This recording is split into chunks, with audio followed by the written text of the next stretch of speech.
قبل أن يكون والصلاة والسلام والتحية والإكرام على النبي الأمي المكي المدني القرشي الهاشمي مولانا ومقتدانا مولا الثقلين جد الحسن والحسين أبي القاسم محمد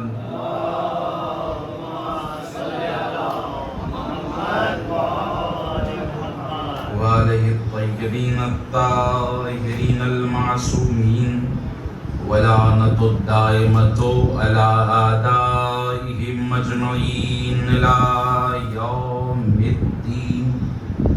أما بعد فقد قال الله تبارك وتعالى في كتابه الكريم وهو أصدق الصادقين. بسم الله الرحمن الرحيم. ولا تحسبن الذين قتلوا في سبيل الله أمواتا بل أحياء عند ربهم يرزقون. صلوات محمد.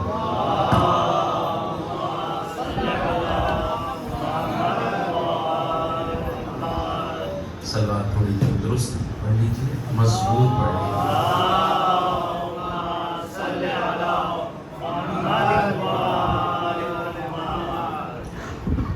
کہ یہ سلسلہ ساتویں دور میں داخل ہو رہا ہے.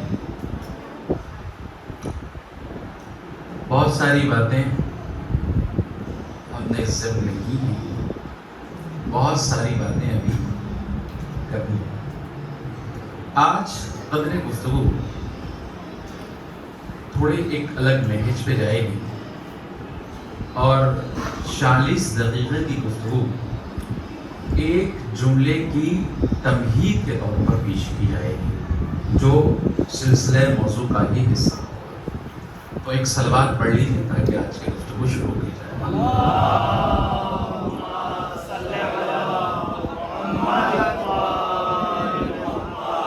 ہر انسان کی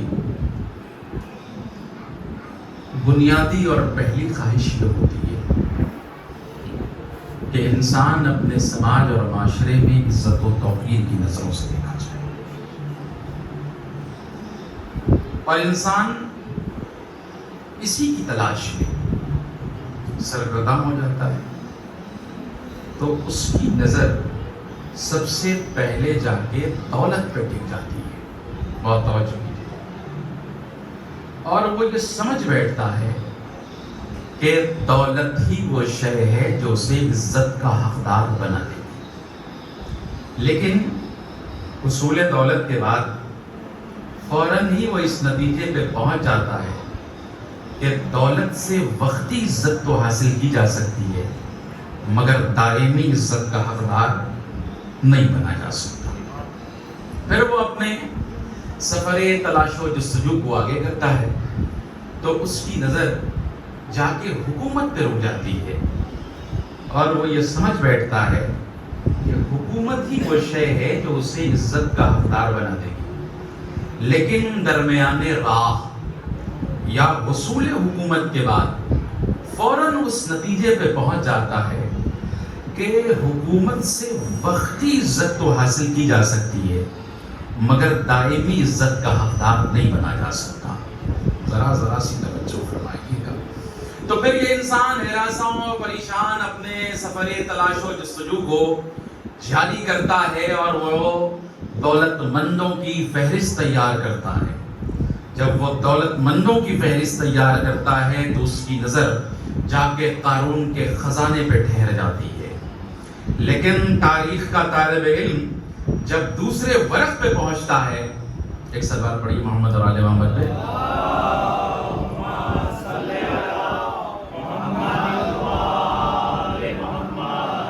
ذرا مل جل کر سلوات پڑھ لیجیے.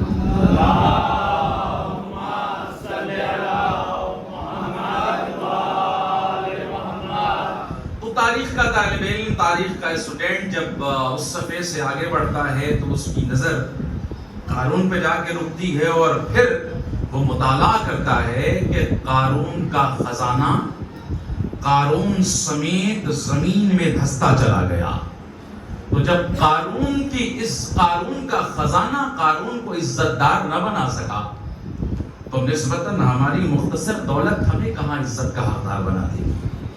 تو پھر وہ ہراساں و پریشاں دنیا کے حکمرانوں کی فہرست تیار کرتا ہے تو تاریخ کے طالب علم کی نظر شداد اور نمرود جیسے حکمرانوں پہ جا کے ٹھہر جاتی ہے. لیکن وہ طالب علم جب دوسرے صفحے پہ پہنچتا ہے تو وہ پڑھتا ہے کہ وہ شداد جو خود الہی جنت کو زمین پر اتارنے کی کوشش کر رہا تھا مگر خود اپنی بنائی ہوئی جنت میں نہ جا سکا، تو وہ شداد کیا اور شداد کی حکومت کیا. تو یہ پھر انسان ہراساں و پریشان ہوتا ہے کہ آخر جب دائمی عزت نہ دولت میں ہے، نہ ثروت میں ہے، نہ طاقت میں ہے، نہ حکومت میں ہے، بہت جلدی سے نتیجہ دے رہا ہوں، تو پھر آخر یہ دائمی عزت ہے کہاں؟ تو جب وہ کتابوں کا مطالعہ کرتا ہے، جب وہ تاریخ کا مطالعہ کرتا ہے، جب وہ ہسٹری دیکھتا ہے، جب وہ اتہاس دیکھتا ہے، تو اس نتیجے پہ پہنچتا ہے کہ دولت عزت کا حقدار نہیں بنا سکتی، حکومت عزت کا حقدار نہیں بنا سکتی. اگر کوئی شے کسی کو دائمی عزت کا حقدار بنا سکتی ہے تو وہ دولت علم ہے. یہ دولت علم ہے. لیکن مقام افسوس یہ ہے کہ مسلمانوں نے علم سے پہلو تہی کر لی اور دامن کو اتنا بچایا کہ علم کے میدان سے راہ فرار اختیار کر لیا. صبح میں آج گفتگو ہو رہی تھی شیعوں کے علم پر، ظاہر ہے کم لوگ تھے، لیکن آج بات ہو رہی ہے اس وقت مسلمانوں کے علم پر. آپ کو جان کے حیرت ہوگی کہ ہائر ایجوکیشن میں مسلمان 5% بھی نہیں پہنچتا ہے. کتنا نہیں پہنچتا؟ 5% بھی نہیں پہنچتا، اور کہتا ہے ہم کامیاب نہیں ہو رہے. ارے بھائی کامیاب تو تب نہ آپ ہوں گے جب اسکول اور کالج میں جائیں گے. آپ یہ سوچیں کہ گھر میں بیٹھ کے کامیاب ہو جائیں گے تو یہ کامیابی کسی کی جاگیر تو ہے نہیں. اچھا نئی رپورٹ تو یہ کہتی ہے کہ 5 ہی نہیں، اب تو 4 پوائنٹ سمتھنگ پہ آپ کا ڈیٹا آگے رک گیا ہے کہ اتنے ہی لوگ ہائر ایجوکیشن میں جاتے ہیں اور کہتے ہیں ہم کامیاب نہیں ہوتے. بھائی پڑھیں گے نہیں تو ملے گا کہاں سے؟ توجہ ہے یا نہیں ہے آپ کی؟ میں اس لیے یہ تمیز میں آپ کو گھیر کے لایا ہوں کہ یہ دولت علم ہے. دولت علم پیغمبر اسلام پر جب پہلی وحی نازل ہوئی تو کہاں سے آیت شروع ہوئی؟ بات تلوار سے شروع نہیں ہوئی، بات حکومت سے نہیں شروع ہوئی. پہلی وحی میں ارشاد ہوا اقرا بسم ربک الذی خلق، پڑھیے اپنے پروردگار کے نام سے جس نے پیدا کیا. میں یہ جملہ کہا کرتا ہوں پہلی وحی میں 5 آیتیں نازل ہوئی تھی. کتنی؟ 5 آیتیں. اب یہ نہ جانے حسن اتفاق ہے یا خدا کا اہتمام ہے کہ اللہ نے 5 آیتیں نازل کی. پڑھیے اپنے پروردگار کے نام سے جس نے آپ کو پیدا کیا. اچھا یہ بھی حسن اتفاق ہے، یہ خدا کا خاص اہتمام ہے کہ اس آیت میں پڑھنے کا بھی تذکرہ ہے، لکھنے کا بھی ذکر ہے. اب مجھے بات یہ نہیں سمجھ میں آتی کہ کچھ لوگ کہتے ہیں کہ نبی نہ پڑھنا جانتے تھے نہ لکھنا جانتے تھے. اللہ نے یہ لفظ اقرا استعمال کر کے بتا دیا کہ دیکھو مسلمانوں تمہارا مستقبل تبھی روشن ہوگا جب تم علم دوست بنو گے.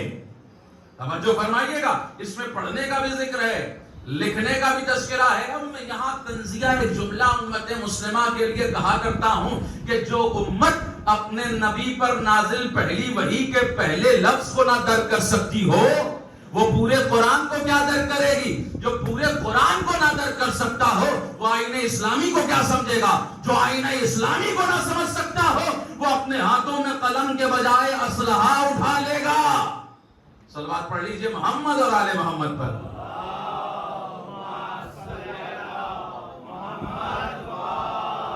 ایک اور مضبوط صلوات پڑھیے محمد اور آل محمد.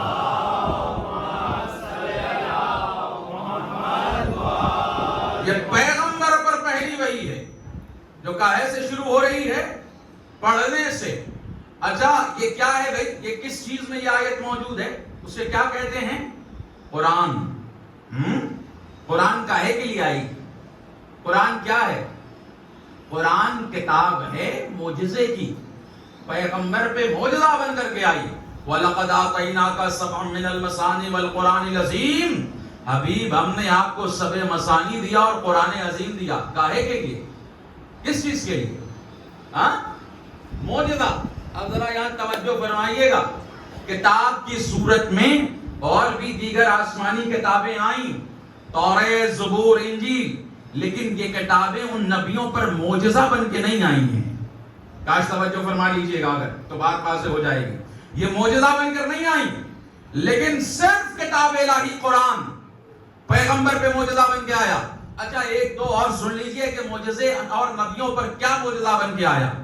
جناب موسیٰ مدائن سے پلٹ رہے ہیں، ساتھ میں ان کی فیملی ہے، کھانے کا سامان ختم ہو گیا. دور دیکھا کہ ایک آگ کا گولا دکھائی دے رہا ہے. اپنی بیوی سے کہا یہیں ٹھہرو، ہم آگ کا گولا وہاں سے لے آتے ہیں تاکہ کھانا وانا کچھ پک جائے، کھانا کھا لیا جائے. توجہ ہے، قرآن نے کہا فلما آتاہا، جب موسیٰ آئے تو نودیا یا موسیٰ، ہم نے موسیٰ کو آواز لگائی فخلا نعلیک انکا بالواد مقدس طویٰ. موسیٰ یہ وادی مقدس طویٰ ہے، اپنی نالین اتار کے آ. ذرا سی توجہ فرمائیے، اپنی نالین اتار کے آ. یہاں آگ کا گولا نہیں ملتا. اب میں مثال کے لیے آپ کو سمجھا دوں، مقام مصطفیٰ بھی سمجھیے گا. اب بھائی اللہ کہہ رہا ہے نالین اتار کے آ، اور بھی بہت ساری تفسیر مفسرین نے کی، لیکن یہاں ظاہری تفسیر کیا ہے؟ نالین اتار کے آ. نالین کہتے ہیں جوتیوں کو. آپ یہ بتائیے فرش پر آئے ہیں، نالین پہن کے آئے یا اتار کے؟ اتار کے یا پہن کے؟ جوڑ کے سنیے گا. اتار کے آئے ہیں. کیوں؟ پہن کے آ جاتے بھئی عام فرشوں جیسا فرشی تو ہے، اور بھی بہت جگہ ٹائلنگ لگی ہوتی ہے، لیکن آپ پہن کے جاتے ہیں، اتار کے نہیں جاتے. بھئی ایئرپورٹ پہ اس سے اچھی ٹائل لگی ہے، اس سے اچھے پتھر لگے ہیں، وہاں تو آپ اتار کے نہیں جاتے. کہ مولانا صاحب معاملہ یہ نہیں ہے، جب کوئی مقام اپنے سے افضل ہو، توجہ فرمائیے گا، جب مقام اپنے سے افضل ہو تو وہاں نالین پہن کے نہیں جایا جاتا، نالین اتار کے جایا جاتا ہے. اللہ موسیٰ سے کہہ رہا ہے موسیٰ نالین اتار کے آ. اب میں نے سوال بدل دیا. بھئی ہمارا عقیدہ ہے کہ مقدس ہستیاں مجلسوں میں آتی ہیں، اگر زینب آئیں مجسم ہو کے آئیں، فاطمہ آئیں مجسم ہو کے آئیں، علی آئیں مجسم ہو کے آئیں، تو وہ کیسے آئیں گے؟ نالین پہن کے یا اتار کے؟ نہیں، نالین انہیں اختیار ہے. آپ کہیں گے مولانا جس کے اعزاز میں مجلس برپا ہو اسے اختیار ہے، پہن کے آئے یا اتار کے آئے. پتہ نہیں متوجہ ہے یا نہیں. جس کے اعزاز میں مجلس ہو رہی ہو، جس کے آنر میں مجلس برپا ہو، اسے اختیار ہے نالین پہن کے آئے یا اتار کے آئے. زینب کو اختیار ہے پہن کے آئیں یا اتار کے آئیں. فاطمہ کو اختیار ہے پہن کے آئیں یا اتار کے آئیں. علی کو اختیار ہے پہن کے آئیں یا اتار کے آئیں. سکینہ کو اختیار ہے پہن کے آئیں یا اتار کے آئیں. مقام مصطفیٰ سمجھیے، اللہ موسیٰ کو کوہ طور پہ بلا رہا ہے تو کہہ رہا اتار کے آ، اور جب مصطفیٰ کو شب معراج لے گیا کہا ایسے ہی چلا.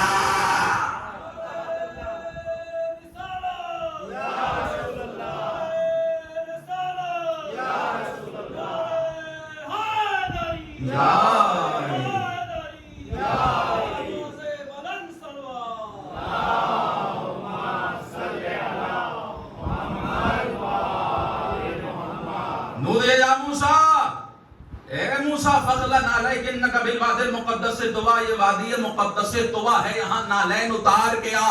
لیکن ایک منزل اور بھی ہے، اللہ ظاہری نالین نہیں اتروا رہا.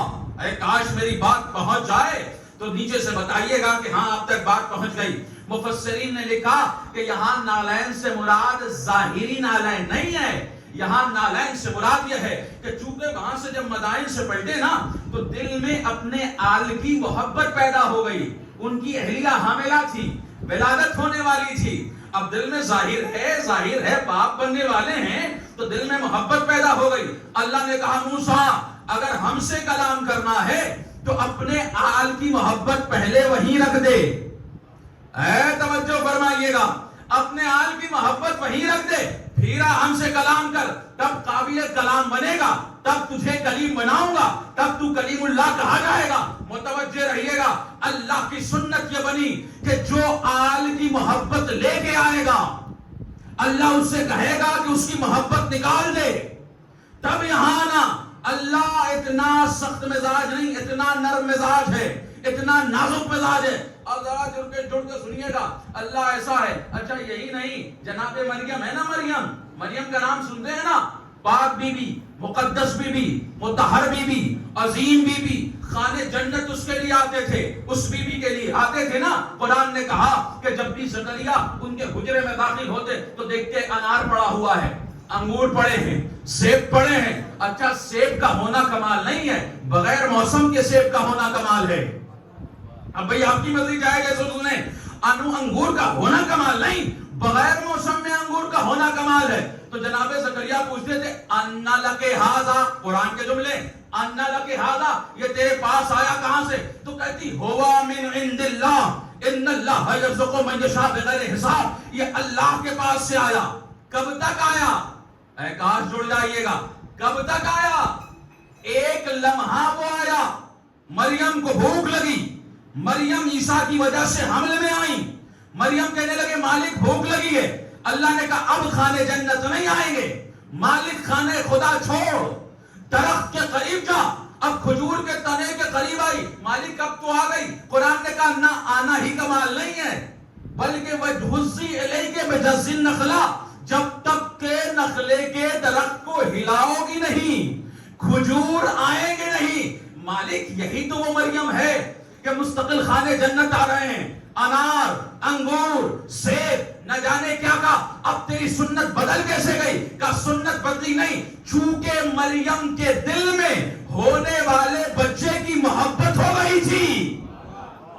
ذرا سی توجہ فرمائیے، محبت ہو گئی تھی، لہذا اللہ کی سنت بدل گئی کہ اب خان نہیں آئیں گے، اب جنت سے ڈائریکٹ خان نہیں آئیں گے۔ تو مالک تیری سنت کو تو برقرار رہنا چاہیے تھا نا، تیری سنت تو بدلنی نہیں چاہیے تھی۔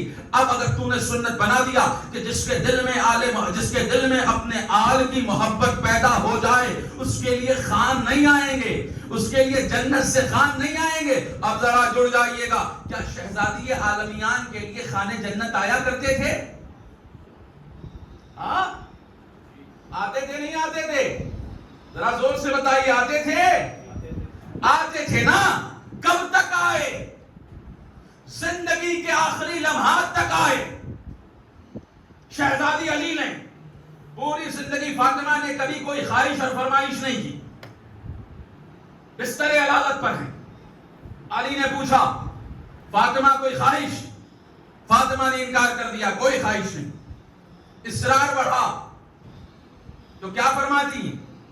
اگر ایک انار مل جاتا، متوجہ رہیے گا، ایک انار مل جاتا۔ علی اٹھے، 1 دینار قرض لیا، انار مول لیا، واپس آ رہے ہیں، سرے راہ مریض کرا رہا ہے۔ اب بھائی یہی تو فرق ہے مومن میں اور امیر المومنین میں۔ اب بھائی آپ کی مرضی چاہے جیسے سنیں، اور یہی فرق ہے۔ اب ہم ہوتے تو بھاگتے ہوئے چلے آتے، علی رک گئے، 2 زانو ہو کے بیٹھے، پوچھا کیسے ہو؟ سب اچھا۔ کہنے لگا اے آنے والے اگر آدھا انار مل جاتا۔ علی نے کیا کیا؟ سنتے رہتے ہیں نا، کیا کیا علی نے؟ آدھا انار دے دیا، وقفہ گزرا، پھر کہنے لگا اور آدھا مل جاتا۔ علی نے مکمل انار کھلا دیے۔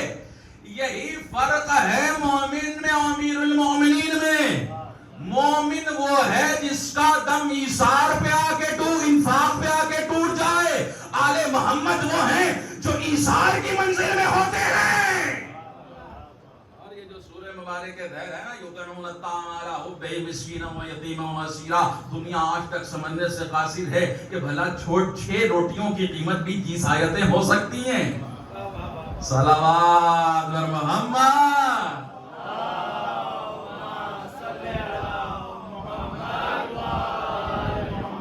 نہیں میں یہ سب نے نردھارت سمے سے 1 گھنٹے لیٹ ہے، مگر آپ تو تازہ دم ہے نا، تو صلوات تو مضبوط پڑھیے محمد اور آل محمد پہ۔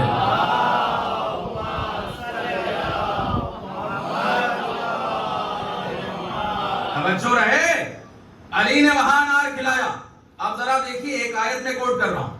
قرآن کہتا ہے من جاء بالحسنہ فلہ عشر امثالھا، جو میری بارگاہ میں ایک نیکی لے کر کے آئے گا، ریٹرننگ کتنا ہے؟ بھائی ہم تو دیوانے ہیں پروفٹ کے. ہاں، منیمم انویسٹمنٹ میکسیمم ریٹرن، یہی پالیسی ہے بزنس کا. سارے بزنس مین ماشاءاللہ بیٹھے ہیں، یہی ہے نا بھائی. کم دے کے زیادہ کتنا ملے گا، یہ خدا کی بارگاہ سے سیکھیے. اللہ کیا کہہ رہا؟ من جاء بالحسنہ فلہ عشر امثالھا، جو میری بارگاہ میں ایک لے کر کے آئے گا، کتنا دیں گے؟ کم سے کم. ہاں، غلط تو نہیں پڑھ رہا؟ کتنا دیں گے کم سے کم؟ 10 سے کم کی کوئی بات نہیں ہے، زیادہ کی کوئی تعداد نہیں ہے. بھئی آپ تو کھیتی کے لوگ ہیں، ہم بھی گاؤں کے ہی آدمی ہیں. اب دیکھیے اللہ زیادہ کتنا دیتا ہے. اب بہت توجہ رہے، ایک دانہ لیجئے، ذرا سا مٹی کو ہٹائیے، شرط ہے کہ زمین امانت دار ہو. کاش توجہ فرمائی ہوتی آپ نے. شرط ہے زمین امانت دار ہو، یہ میرے اپنے الفاظ ہیں. شرط ہے زمین امانت دار ہو، جسے آپ بنجر کہتے ہیں، میں نے اسے امانت دار کا امانت دار ہو. مٹی ہٹائیے، دانا ڈالیے، اوپر سے تھوڑا سا دبا دیجئے. آپ کیا دیکھیں گے چند دنوں بعد زمین کے سخت جگر کو شگاف کر کے نرم نرم کوپلیں باہر آ گئی ہیں. آپ نے توجہ نہیں فرمائی. یہ اصول ہے اللہ کا کہ جسے زمانہ دباتا ہے خدا اسے بلند کر دیتا ہے. ہاں، زمانہ دباتا رہے خدا اسے بلند کرتا رہے گا. بہت توجہ رکھیے گا. اب میں نے کیا دیکھا کہ زمین کی نرم زمین سب سے سخت ہے. دنیا میں سب سے ٹف اینڈ سخت کوئی چیز ہے تو کون سی ہے؟ زمین ہے. زمین سے زیادہ کوئی سخت نہیں ہے، اور زمین سے طاقتور بھی کوئی کو نہیں ہے. حیرت ہو رہی ہے آپ کو؟ روکوں گا نہیں، گزر جاؤں گا، بہت تیزی سے گزرنا ہے. 20 منٹ ہو گئے، توجہ رکھیے گا. اب میں نے کیا دیکھا کہ نرم نرم کوپلیں زمین کے سخت جگر کو شگاف کر کے باہر آ گئی. آپ پوچھیں گے نہیں اچھا ان کوپلوں میں طاقت کتنی ہے؟ ہمارا بچہ معمولی سے چاپے قدم رکھ دے تو وہ کملا جائے، وہ مڑ جائے، وہ مسک جائے. بھائی بتائیے ریاض بھائی، رہے گا؟ نہیں رہے گا نا. لیکن اتنی طاقت کہ زمین کے سخت جگر کو شگاف کر کے باہر آ گئی. اب بھائی یقین جانیے کہ علوی جملہ کہنے جا رہا ہوں، ہماتن گوش رہیے گا. زمین کے سخت جگر کو شگاف کر کے باہر آ گئی. اس سے پوچھئے کہ یہ طاقت کہاں سے آ گئی تو وہ جواب کو پلے دیں گی. یہ ہماری ذاتی قوت نہیں ہے، کہیں سے عطا کی گئی ہے. کس نے دی؟ اللہ نے دی. ایک جملہ عقیدے کا کہنے جا رہا ہوں. اگر کوئی زمین کے سخت جگر کو شگاف کر کے باہر آ جائے، نرم کوپل ہو، تو آپ کو حیرت نہیں ہوتی تو اس بات پہ کیوں حیرت ہوتی ہے کہ علی نے 2 انگلیوں پہ باب خیبر اکھاڑ لیا؟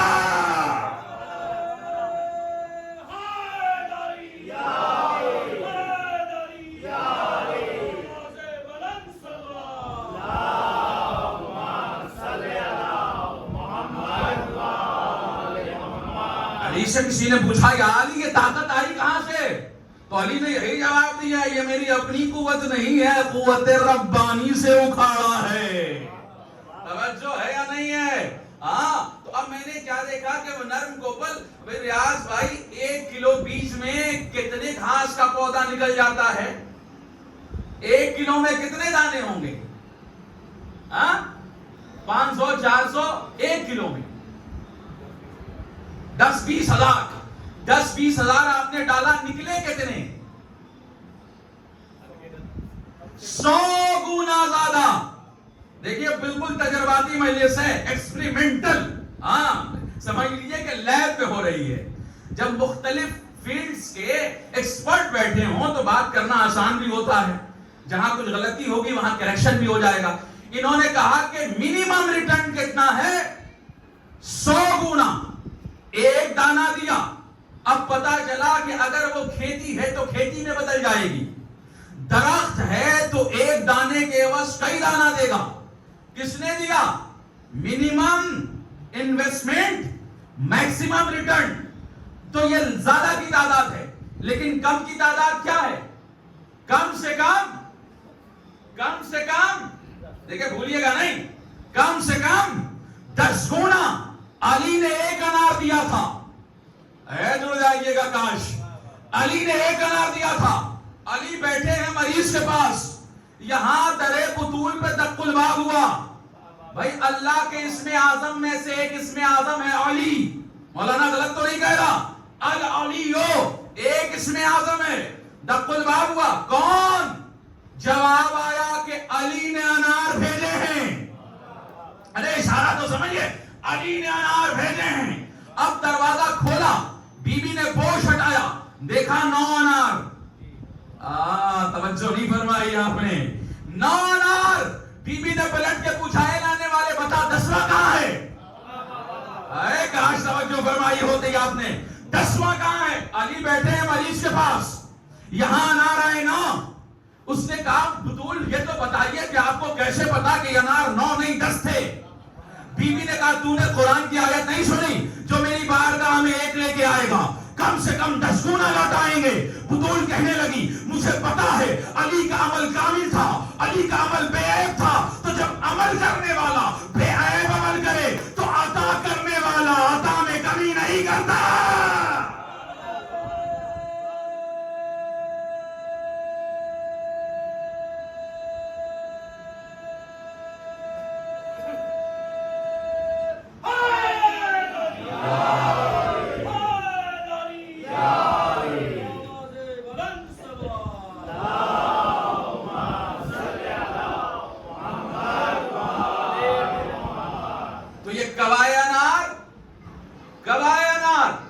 زندگی کے آخری لمحات میں اللہ تیری سنت تو یہ ہے کہ اگر کسی کے دل میں اللہ کی محبت کے ساتھ ساتھ اولاد کی محبت داخل ہو جائے تو اس کے لیے خانے جنت نہیں آتے.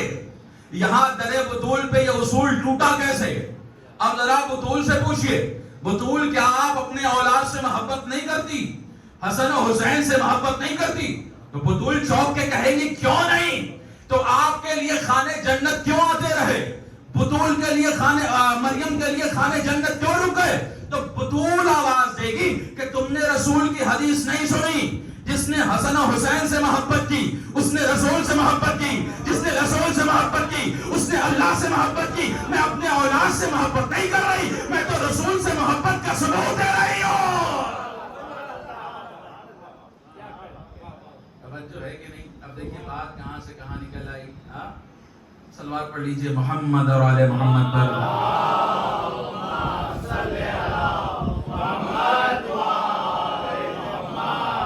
آج تو بات وہاں سے نکلی تھی، آپ تو بھول گئے. میں یقین سے کہہ سکتا ہوں کہ جہاں سے میں آپ کو لے کے چلا تھا میں تو بھول گیا تھا. جہاں سے میں آپ کو لے کے چلا تھا لپ لائن میں، وہاں تو آپ بھول گئے کہ ہم لوگ نکلے کہاں سے تھے. اور یہ 100% گارنٹی سے کہہ سکتا ہوں کہ بھول گئے. آپ بھول گئے نا؟ ایک دم بھول گئے.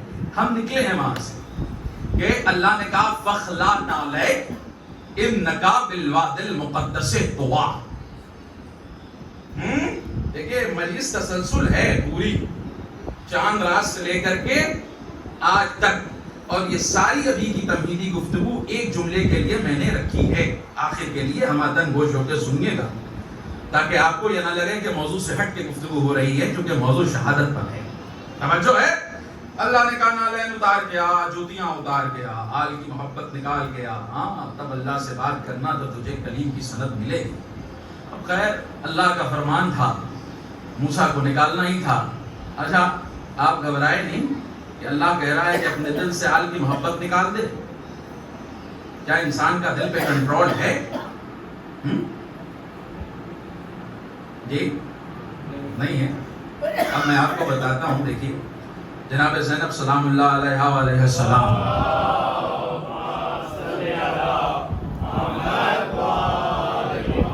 چھوٹی ہیں، عالم غیر معلمہ چھوٹی ہیں، دوڑی دوڑی اپنے بابا کے حجرے میں آئی صرف ایک ڈاؤٹ کلیئر کرنے کے لیے. 2-3 دفعے تو ایک دفعے کے دکان میں دوڑی دوڑی آئیں، فرمانے لگی بابا کیا آپ مجھ سے محبت کرتے ہیں؟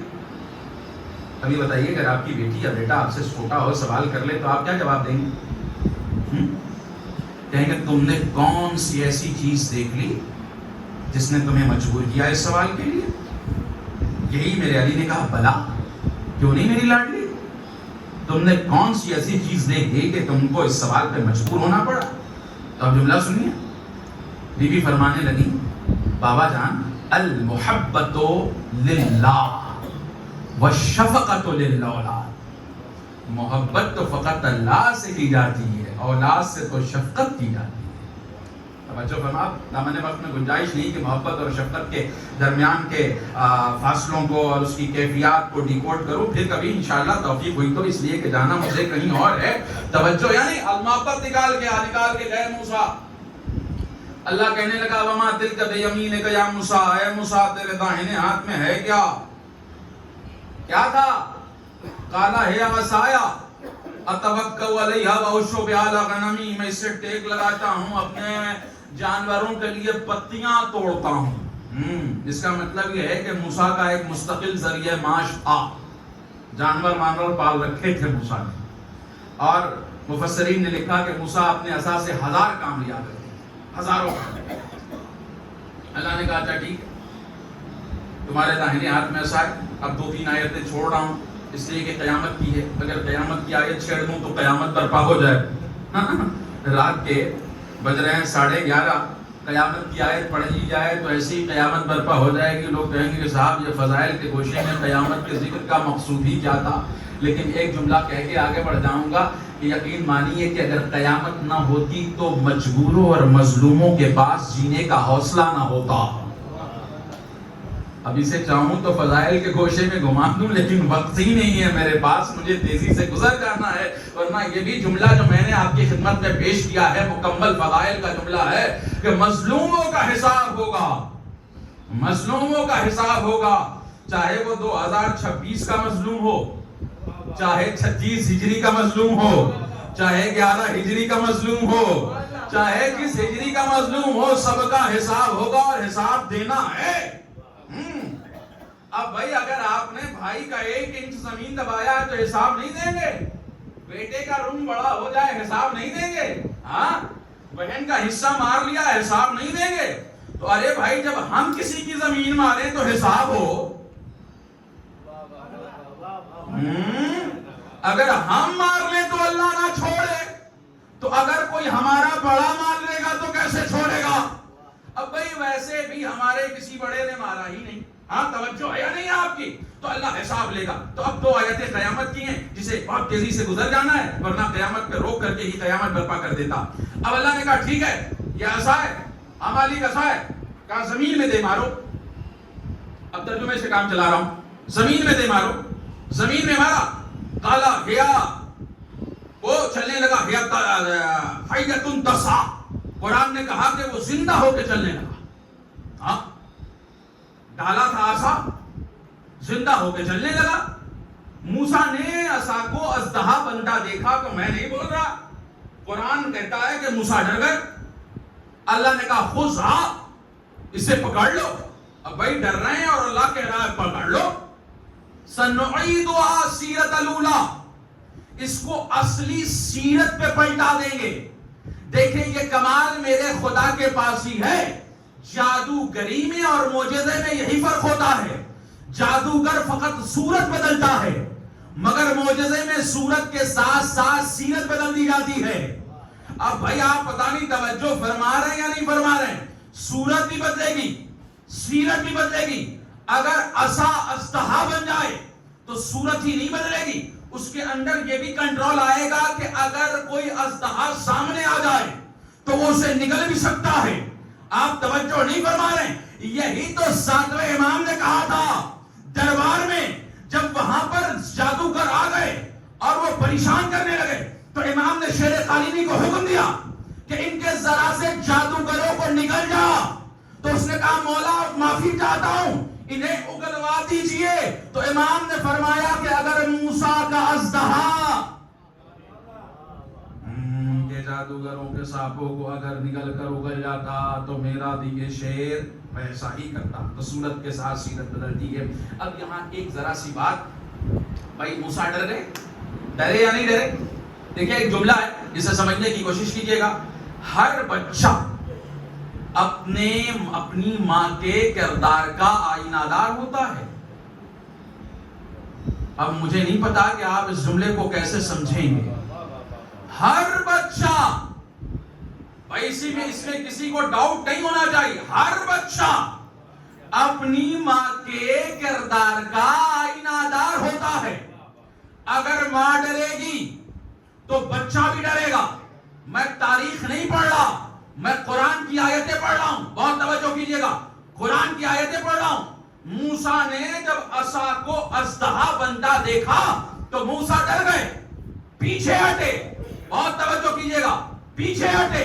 اب ذرا سا دیکھ لیجئے، قرآن کہتا ہے وَأَوْحَيْنَا إِلَىٰ أُمِّ مُوسَىٰ أَنْ أَرْضِعِيهِ، ہم نے موسیٰ کی ماں پر وحی کی. کیا وحی کی؟ کہ تم دودھ پلاؤ، ڈرو نہیں.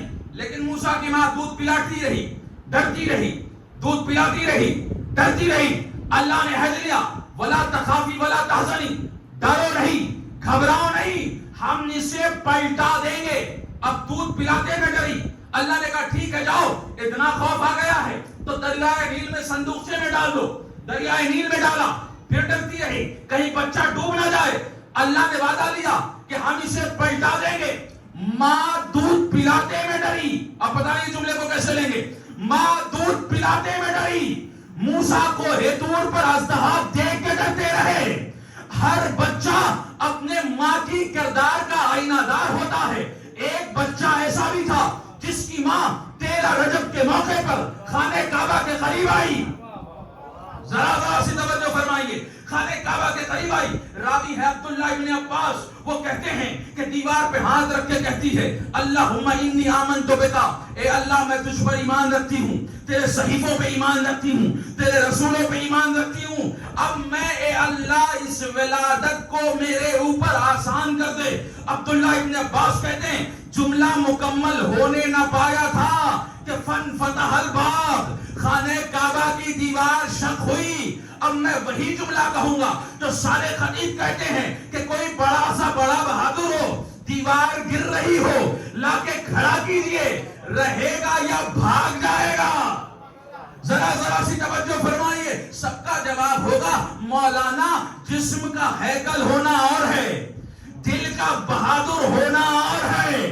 اے کاش میری بات پہنچ جائے. تو ماں اگر فاطمہ بنت اسد ہو تو بچہ گہوارے میں کلے ازدر چیرتا ہے.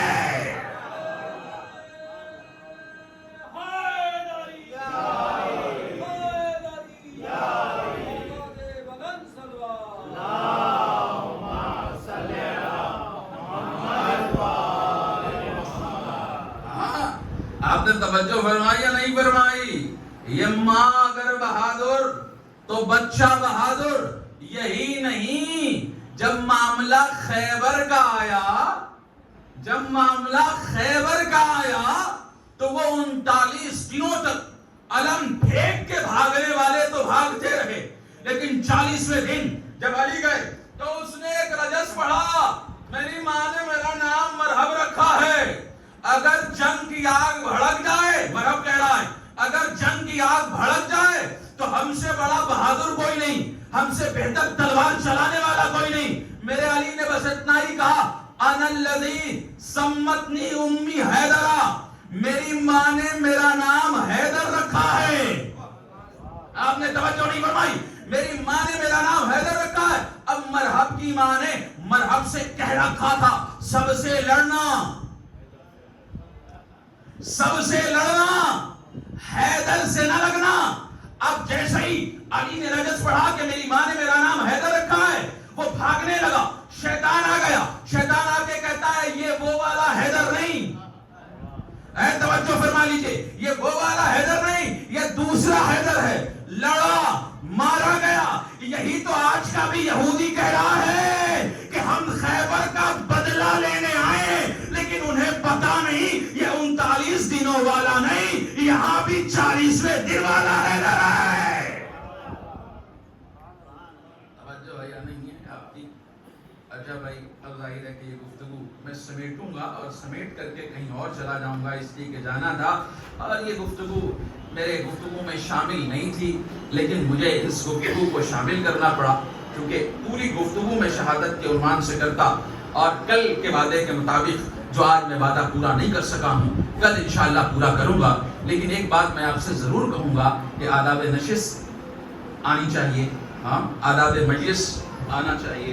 آپ میں سے اگر کہیں کوئی جائے, میں بھی مختلف جگہوں پہ جایا کرتا ہوں اور مختلف پلیٹ فارم پہ جایا کرتا ہوں, مسلک و مذہبوں کے اعتبار سے, صرف مسلمانوں کے ہی نہیں ہندوؤں کے بھی پروگرام میں جاتا ہوں, ہاں وہ چاہے لٹریری ہو, مذہبی ہو یا کسی بھی اعتبار کا.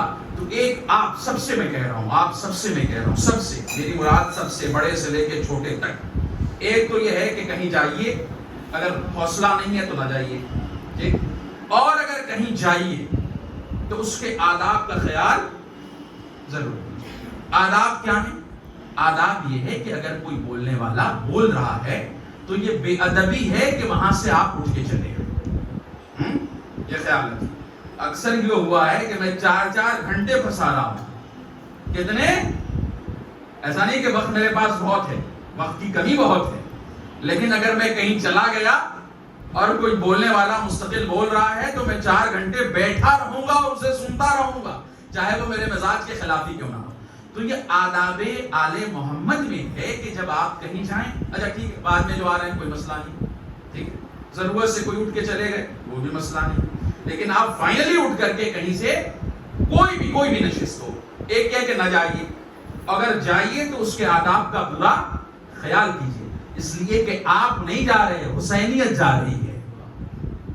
آپ نہیں جا رہے, مکمل تہذیب جا رہی ہے. آپ نہیں جا رہے, مکمل ثقافت جا رہی ہے. بھئی ابو ذر کو کون جانتا ہے؟ کوئی نہیں. لیکن جاؤں گا تو وہاں کیا کہا جاؤں گا؟ شیعوں کا عالم ہے نا. تو اس بات کا خاص لحاظ رکھیے. اس لیے میں نے بچوں سے خاص طور سے کہیں جائیے تو پورے آداب کا خیال کیجیے, اور جب تک پروگرام ہوتا رہے, اگر اس میں ایک گنجائش یہ ہوتی ہے کہ اگر آپ بیچ میں چلے گئے, بولنے والے نے 15 منٹ گفتگو کی, اب دوسرا اسپوک پرسن آنے والا ہے, تو اتنی آپ کے پاس گنجائش ہے بس کہ دوسرے کے اعلان سے پہلے. سیمینار میں بھی اکثر یہ ہوتا ہے کہ بھائی 15 منٹ کا ٹاکنگ سیشن ہوتا ہے اور اس کو 15 منٹ میں پیپر پریزنٹ کر دینا ہے. تو ایسا نہیں کہ اب وہ کھڑا ہو گیا تھا آپ اٹھ کے وہاں سے جائیں, نہیں, وہ جب تک کہ ہٹ نہ جائے, اناؤنسر دوسرے آدمی کا اعلان کرنے سے پہلے آپ اتنی تیزی دکھائیے کہ وہاں سے نکل جائیے. ہاں اگر آپ پھنس گئے ہیں تو آپ مکمل وہاں بیٹھیے. یہ آداب ہے, یہی تہذیب ہے, یہی ثقافت ہے. ایک صلوات پڑھیے محمد اور آل محمد پر.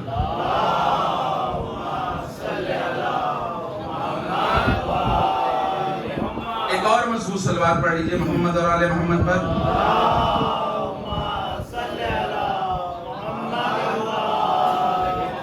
تو اب یہ پہلا معجزہ ہے. پہلے معجزے میں جناب موسیٰ کو کیا ملا؟ عصا. اور کیا ملا؟ ید بیضا, ہاتھ میں چمکنے والا. 2 چیزیں پہلے معجزے میں ملی. جناب موسیٰ کے پاس کل کتنے معجزے تھے؟ 9. کتنے تھے؟ 9. قرآن نے کہا یہ سارے معجزے کیسے ہیں؟ علمی معجزہ کوئی نہیں. بھائی عصا جب موسیٰ زمین پر پھینکیں گے تو جب تک جو سامنے رہے گا دیکھے گا. توجہ رکھیے گا. اب بھائی ید بیضا کب تک فائدہ پہنچائے گا؟ جب سامنے ہے دکھائی دے گا, سامنے نہیں ہے نہیں دکھائی دے گا. اسے کہتے ہیں مشاہدہ. مشاہدتی چیزوں کا عیب یہ ہے کہ اگر وہ نظروں سے اوجھل ہو جائیں تو فائدہ نہیں دیتی, فائدہ نہیں پہنچاتی. اللہ نے 1,24,000 نبیوں کو جتنے بھی معجزے دیے سب کو مشاہدتی معجزہ دیا. سب کو مشاہدتی, یعنی سامنے ہے تو فائدہ پہنچے گی, سامنے ہے تو دکھائی دے گا. اللہ نے موسیٰ کو جو معجزہ دیا, موسیٰ چلے گئے, موسیٰ کا فائدہ ختم ہو گیا. عیسیٰ چلے گئے, عیسیٰ کے معجزہ کا فائدہ ختم ہو گیا. نوح چلے گئے, نوح کے معجزے کا فائدہ ختم ہو گیا. لیکن پیغمبر اسلام کا معجزہ مشاہدتی نہیں ہے, علمی معجزہ ہے. پیغمبر چلے گئے, قرآن صبح قیامت تک فائدہ دیتا رہے گا. توجہ ہے نہیں ہے؟ اس لیے کہ یہ علمی معجزہ ہے, یہ مشاہدتی معجزہ نہیں ہے. یہ علمی معجزہ ہے. اگر کوئی مول کر قرآن لائے اور تاخت پر رکھ دے تو کیا اس کو قرآن فائدہ پہنچائے گا؟ نہیں. اس کا تعلق پڑھنے سے ہے. جب پڑھیں گے تب سمجھ میں آئے گا کہ یہ علمی معجزہ ہے. طاق پر رکھ دیں گے تو اسے نہیں سمجھ میں آئے گا. اب یہ الگ بات ہے کہ بیماری میں ہوا لیتے رہیے اور سمجھیے کہ قرآن کا کام ہوا لینا ہے. قرآن کا اصل کام ہوا دینا اور لینا نہیں ہے. قرآن کا کام زندگی کو سنوارنا ہے, زندگی کو بنانا ہے. یہ اسوہ حسنہ کے لیے آیا تاکہ طریقہ زندگی ہماری درست ہو جائے. تو اب یہ سارے معجزے, میرے کہنے کا مقصود اور مطلب یہ ہے کہ اللہ نے سارے نبیوں کو ایک طرف رکھا, سارے نبیوں کو ایک طرف رکھا اور سید المرسلین کو ایک طرف رکھا. سارے رسول مل کر بھی سید المرسلین کی عظمتوں کا مقابلہ نہیں کر سکتے. جتنے کمالات, آ گیا ہوں آخری تقریر تک, جتنے کمالات اللہ نے سارے نبیوں کو دیے وہ سارے کمالات مصطفیٰ میں رکھ دیے. جو نوح کا کمال تھا وہ مصطفیٰ میں آیا, جو عیسیٰ کا کمال تھا وہ مصطفیٰ میں آیا, جو موسیٰ کا کمال تھا وہ مصطفیٰ میں آیا, جو ابراہیم کا کمال تھا وہ مصطفیٰ میں آیا. سارے کمالات آ گئے, لیکن ایک کمال ایسا تھا جو مصطفیٰ میں نہیں آیا, وہ ہے کمال شہادت. دیکھیں پوری تقریر میں نے اسی جملے کے لیے کی تھی, کمال شہادت. بھائی شہید ہوئے مصطفیٰ, اب بھائی شہادت بندگی کی سب سے بڑی معراج. بھائی ہم تو مانتے ہیں کہ یہودیہ نے زہر دیا تھا, پیغمبر کو سلو پوائزن دیا تھا, لیکن ہمارے یہاں برادر اہل سنت میں بہت بڑے عالم گزرے ہیں, عبد العزیز محدث دہلوی, انہوں نے ایک کتاب لکھی سر الشہادتین, مخفی شہادت. وہ کہتے ہیں ساری عظمتیں مصطفیٰ میں پیغمبر کی جمع ہو گئی, آدم کی, نوح کی, موسیٰ کی, عیسیٰ کی, یحییٰ کی, اوشا کی, لیکن اللہ نے پیغمبر کو ظاہری شہادت نہیں دی. تو اگر شہادت دے نہیں تو سارے نبیوں سے پیچھے رہ جائے گا, وہ انبیاء جو شہید ہو گئے ان سے پیچھے ہو جائے گا. تو انہوں نے لکھا کہ اللہ نے ظاہری شہادت مصطفیٰ کو نہیں دی, تو کچھ ایسے ہونے چاہیے کہ اگر وہ شہادت دے دیں تو ان کی شہادت نہیں, مصطفیٰ کی شہادت بن جائے. تو اب وہ ہوگا کون؟ محلے کا نہیں ہوگا, پڑوس کا نہیں ہوگا, رشتہ دار نہیں ہوگا, ایسا ہو جو خود کا بیٹا ہو, خود کا بیٹا ہو. تو اب پیغمبر کو کوئی بیٹا تو تھا نہیں, آپ نے تاریخ میں کہا پیغمبر کو بیٹا نہیں تھا, لیکن قرآن نے کہا مباہلے میں, ندو ابنانا و ابناکم و نسانا و نساکم و انفسنا و انفسکم. بیٹے میں مصطفیٰ لے گئے حسن و حسین کو. اب شہادت کی دو قسم ہے, اعلانیہ شہادت, مخفی شہادت. مخفی شہادت دی حسن نے, اعلانیہ شہادت دی حسین نے.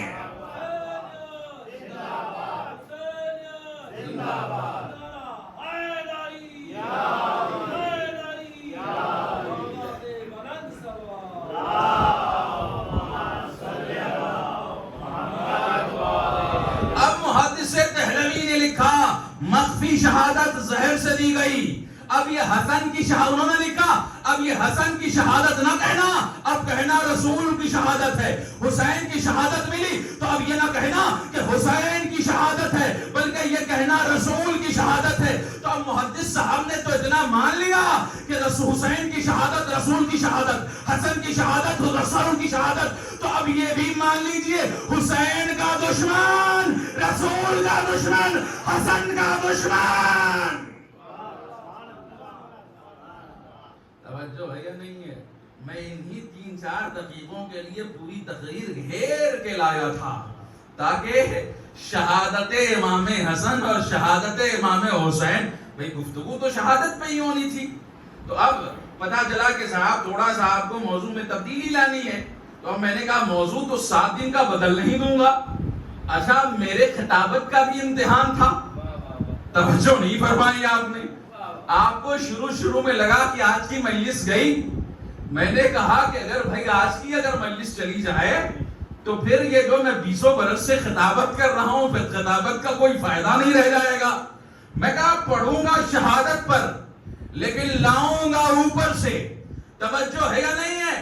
اب یہ بھائی شہادت جب رسول کی ہے, حسن کی شہادت رسول کی شہادت, حسین کی شہادت رسول کی شہادت, تو اب حسین کی مجلس, اب بھائی میں زور نہیں لگا رہا, حسین کی مجلس حسین کی مجلس نہیں، رسول کی مجلس ہے. تو اگر کوئی حسین کی مجلس میں آیا تو وہ حسین کی مجلس میں نہیں آ رہا، رسول کی مجلس میں آ رہا ہے. حسن کی مجلس میں آیا، حسین پہ احسان نہیں کر رہا. تو اب ظاہر ہے کہ عظمتیں بھی مجلسوں کی ویسے ہی ہونی چاہیے. میں یہاں ایک جملہ کہتا ہوں کہ یہ عزاداری شیعوں کی ہی جاگیرداری نہیں ہے، بلکہ ہر انسان کی جاگیرداری ہے، جو ظالموں کے خلاف ہے، جو جھوٹوں کے خلاف ہے، جو سچوں کے ساتھ ہے، جو مظلوموں کے ساتھ ہے. یاد رکھیے گا یہ عزاداری ہمیں بزدل نہیں بناتی، ہمیں بہادر بناتی ہے. آخری جملہ ہدیہ کرنے جا رہا ہوں. اللہم لبیک کا جھوٹا نعرے لگانے والے 56 اور 57 ملک یہودیوں کے سامنے جھک گئے، یہودیوں سے ڈر گئے. لیکن جو اللہم لبیک کے ساتھ لبیک یا حسین کا نعرہ لگاتا تھا، اس نے ظالموں کا سر کچل دیا. اس لیے کہ انہیں یہ پتا ہے کہ یہ حسین کی عزاداری نہیں بلکہ رسول اللہ کی عزاداری ہے. اور میں نہیں کہہ رہا، محدث دہلوی کہہ رہے ہیں. اب میں یہ جملہ ایکسٹینڈ کر دوں، اب یہ حسین کا ماتم نہیں، رسول کا ماتم ہے. یہ حسن کا ماتم نہیں، رسول کا ماتم ہے. اور آج ہم سب امام حسن کو پرسا دینے کے لیے آئے ہیں. تو یہ حسن کو پرسا نہیں، یہ رسول کو پرسا ہے. زہر سے شہید کر دیا گیا ہے. کون لوگ تھے تاریخ میں ان کا نام جلی حروفوں میں لکھا ہوا ہے. لیکن ستم ظریفی یہ ہے کہ کچھ قاتلوں کا ہم نام کھلے عام نہیں لے سکتے. یہ بھی ایک بہت بڑا ظلم ہے. اگر غور کیجیے، کسی نے میرے باپ کو قتل کر دیا اور میں نام نہیں لے سکتا. اتنا بڑا ظلم، زہر سے شہید کیا گیا. آخر کئی دفعہ کوشش کی گئی تھی شہادت کے لیے، لیکن اب جو زہر دیا گیا وہ زہر بڑا کاری تھا. امام ام فروا کے گھر آئے. اب اس بار امام بے چین، امام پریشان ہو رہے. روایت یہ تھی ام فروا نے تشت لا کے امام کی بارگاہ میں پیش کیا. جو امام کے اوپر زہر نے اثر کیا تھا، جگر کٹ کٹ کے تشت میں آنے لگے. مولا فرماتے ہیں ام فروا سے، ام فروا اس تشت کو ہٹا دو، ابھی میری بہنیں آنے والی ہیں. اگر زینب و ام کلثوم نے یہ کٹے ہوئے ٹکڑے دیکھ لیے تو ان سے گوارا نہ ہوگا. روایت کہتی ام فروا نے تشت ہٹا دی. کچھ دیر بعد دوڑا ایک ننھا بچہ جس کی عمر تقریباً 2 یا 3 برس رہی ہوگی، دوڑا آیا اور امام حسن کے سینے پہ لے گیا. سمجھ گئے ہوں گے آپ وہ کون بچہ تھا؟ شہزادہ قاسم امام حسن کے سینے پہ لے گئے. ام فروا نے چاہا کہ حسن کے سینے سے اتار دے. باپ ہے نا، باپ امام تو ہیں لیکن ساتھ میں باپ بھی. جب بچے اپنے باپ کے سینے پہ لیٹتے ہیں تو باپ کو بڑا سکون ملتا ہے. روایت کہتی ام فروا نے ہٹانا چاہا، امام حسن نے روک دیا. ام فروا قاسم کو میرے سینے سے نہ اتارو، شاید امام حسن کی نظر کربلا پہ رہی ہوگی. اے ام فروا، میں تو نہ رہوں گا، تو رہے گی. ابھی تو نے ہمارے تشت میں کٹے ہوئے جگر کے ٹکڑے دیکھے، لیکن تیری نگاہیں ہوں گی اور کربلا میں قاسم کے پامال ٹکڑوں کو دیکھے گی. جزاکم اللہ خیر الجزاء. روایت کہتی ہے امام کا آخری وقت آ گیا. امام نے ام فروا سے کاغذ مانگا، کچھ کاغذ پہ لکھا اور لکھنے کے بعد قاسم کے بازو پہ باندھ کے کہتے ہیں میرے لال، میں تو نہیں رہوں گا، لیکن جب تمہیں لگنے لگے کہ تمہارے اوپر دنیا کی زمین تنگ ہوتی جا رہی ہے تو میرے لال اس تعویذ کو کھول لینا، یہ تعویذ تمہیں راستہ دکھائے گی. یہ وہی تعویذ ہے جو امام حسن نے امام حسین کے لیے کربلا کے لیے لکھی تھی۔ روایت کہتی ہے سارے مناظر گزر گئے، 10 سال کا وقفہ گزر گیا، سن 61 ہجری آ گئی، 2 محرم کو حسین والد کربلا ہو گئے، 4 محرم سے پانی بند ہو گیا، 7 محرم سے پانی ختم ہو گیا، شب عاشور آئی، ہر ماں اپنے بچے سے کہہ رہی ہے میرے لال سب سے پہلی قربانی تمہاری ہونی چاہیے۔ ام فروا بھی قاسم سے یہی کہہ رہی تھی میرے لال تمہاری قربانی تو سب سے پہلے ہونی چاہیے، اس لیے کہ میرے لال تمہیں اپنے بابا کی طرف سے قربان ہونا۔ ہاں رات ایسی گزری، لیکن ایک منزل اور لوں گا۔ روایت کہتی ہے شب عاشور خیمے سے باہر عباس اور علی اکبر کچھ گفتگو میں مصروف ہیں۔ علی اکبر کہتے ہیں امو جان سب سے پہلے میں قربان ہوں گا۔ عباس کہتے ہیں علی اکبر نہیں بیٹا، اس لیے کہ تو آنکھوں کی باپ کے بینائی ہے، اگر تو چلا گیا تو حسین کے آنکھوں کی بینائی چلی جائے گی۔ علی اکبر کہتے ہیں امو جان آپ تو بھائی ہیں نا، بھائی بھائی کی کمر کی قوت ہوتا ہے، اگر آپ چلے گئے تو بابا کی کمر ٹوٹ جائے گی۔ روایت کہتی ہے کہ خیمے کا پردہ اٹھا، 13 سال کا شہزادہ قاسم آیا، کہنے لگا امو جان نہ پہلے آپ جائیں گے نہ بھیا علی اکبر جائیں گے، ہم جائیں گے تو نہ امو کی آنکھوں کی بینائی جائے گی نہ کمر ٹوٹے گی۔ کہتے ہیں یہ گفتگو ہو ہی رہی تھی کہ خیمے کا پردہ ہٹا، 57 سال کا امام باہر آیا، میرے لال قاسم تم تو ہمارے بھیا حسن کی نشانی ہو، جب بھی میرا دل چاہتا ہے کہ بھائی کا دیدار کروں تمہیں دیکھ لیتا ہوں دل بھر جاتا ہے۔ جزاکم اللہ خیر الجزا۔ صبح عاشور پھر عصر عاشور کا وقت قریب آ گیا، سارے شہید جاتے رہے، جام شہادت نوش کرتے رہے، بار بار قاسم سے ام فروا پوچھتی میرے لال تو کب جائے گا؟ فرماتے اماں جب بھی جاتا ہوں امو سے اجازت لینے کے لیے امو منع کر دیتے ہیں۔ اب جب آخری مرتبہ شہزادہ گیا کہنے لگا امو کیا مجھے مرنے کی اجازت نہ ملے گی؟ حسین نے یہ جملہ کہا میرے لال تم میرے بھیا کی نشانی ہو، جب بھی دل چاہتا ہے کہ تجھے بھیا کا دیدار کروں تجھے دیکھ لیتا ہوں دل بھر جاتا ہے۔ ام فروا کا لاڈلا قاسم منہ کو اتارے ہوئے اپنے خیمے میں آیا اور بیٹھ گیا، سر کو زانوں میں دے کے دہسسکیاں مار کے رونے لگا۔ دیکھیں یہ سننا آسان ہے لیکن اس ماں کے لیے مشکل ہے کہ جس کا شوہر دنیا سے چلا گیا ہو۔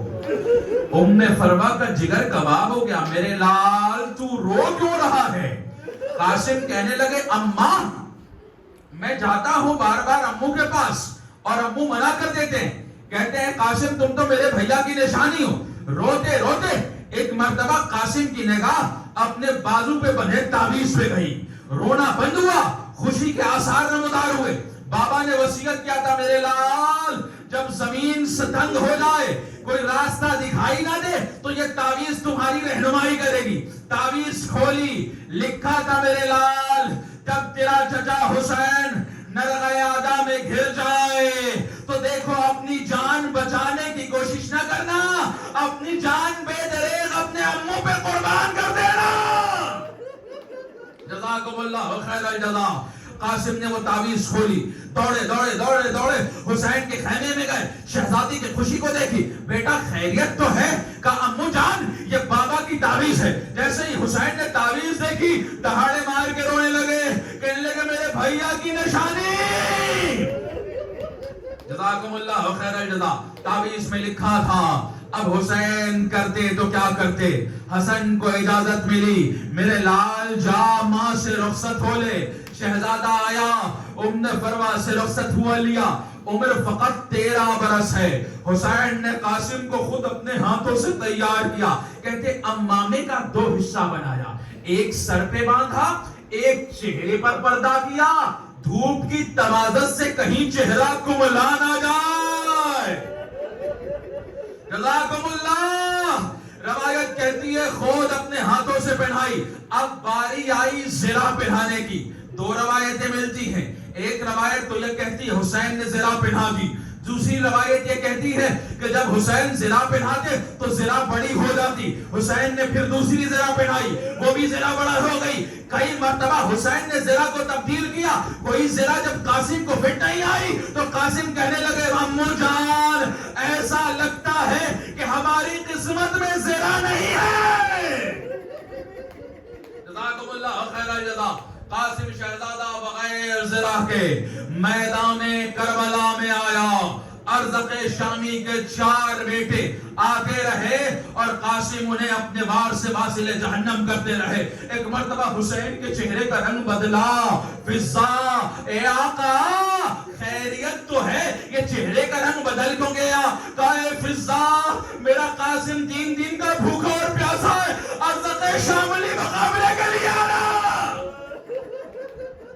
جس کی طاقت 4000 فوج کے برابر ہے، میرے لاڈلے کی خیر ہو۔ لیکن رگوں میں حسن کا لہو دوڑ رہا تھا، ارزق شام میں بھی واصل جہنم ہوا۔ اب پسر ساتھ نے آواز لگائی یہ حسن کا بیٹا ہے، یہ عباس کے استاد حسن کا لاڈلا ہے، یہ شجاعت سے خوب واقف ہے، اسے تنہا جا کے مقابلہ نہ کر پاؤ گے، چاروں طرف سے گھیر لو۔ حمید کہتا ہے کربلا کا اکلوتا شہید جو اپنے زندگی میں جس کا لاشا داہنے کے گھوڑے بائیں کے گھوڑے داہنے، حمید کہتا ہے بس شہزادہ ایک آواز لگا سکا اے میری اموں کو مدد کے لیے بھیجو۔ جزاکم اللہ خیر الجزا۔ حسین بڑی تیزی سے گھوڑے پہ سوار ہوئے، لیکن روایت کہتی ہے جیسے شیر اپنے شکار کی طرف دوڑتا ہے حسین ویسے ہی دوڑے، لیکن حسین کے پہنچنے سے پہلے شہزادہ قاسم کربلا کی زمین میں ٹکڑوں میں بٹ گیا تھا۔ ہائے حسین ہائے قاسم، روایت کہتی ہے اب حسین بیٹھ کے کیسے قاسم کو دلاسا دیتے، اب تو قاسم کا لاشا بھی نہیں بچا۔ دستور یہی تھا کہ حسین مقتل میں جاتے لاشیں لاتے، تو اب لاشا سالم بھی تو نہیں، حسین اکٹھا کیسے کرے؟ راوی نے لکھا حسین نے اپنی ابا کربلا کی زمین پہ بچھائی، کہیں سے کوئی ٹکڑا، کہیں سے کوئی ٹکڑا، کہیں سے کوئی ٹکڑا، عجب نہیں میرا دل کہتا ہے حسین نے مدینے کا رخ کیا ہوگا۔ اے بھائیا آجا قاسم کے شہادت کی شان دیکھ لے، تیرے جگر کے ٹکڑے گرے، یہاں کربلا کی زمین پر قاسم کے لاشیں ٹکڑوں میں بٹ گئے۔ جزاکم اللہ خیر الجزا۔ بس 2 جملے اور ختم و دعا، آپ نے گریہ فرما لیا۔ روایت کہتی ہے حسین گٹھڑی بنا کر خیمے کی طرف لوٹے۔ یہی دستور تھا نا کہ زینب ہر لاشے کا استقبال کرتی تھی، ام کلثوم در دہلیز پہ کھڑی ہو کے انتظار کر رہی تھی۔ حسین جب گٹھڑی لے کے آئے، زینب نے کہا بھیا حسین میرا قاسم کہاں ہے؟ حسین طرف گئے، اے زینب ام فروا کو سنبھالو، لاشا ٹکڑوں میں پامال ہو گیا۔ ہائے ام فروا،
تن پائی مال کے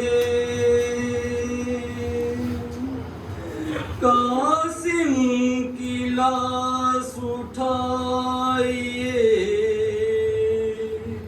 آقا سنبھال کے ٹکڑے نہ اٹھ سکیں گے تن پائی مال کے قاسم کی لاش اٹھائیے آقا سنبھال کے کہیے حرم سے روئے نہ دلہے کی لاش پر دلہن کھڑی ہے سامنے گھونگھٹ نکال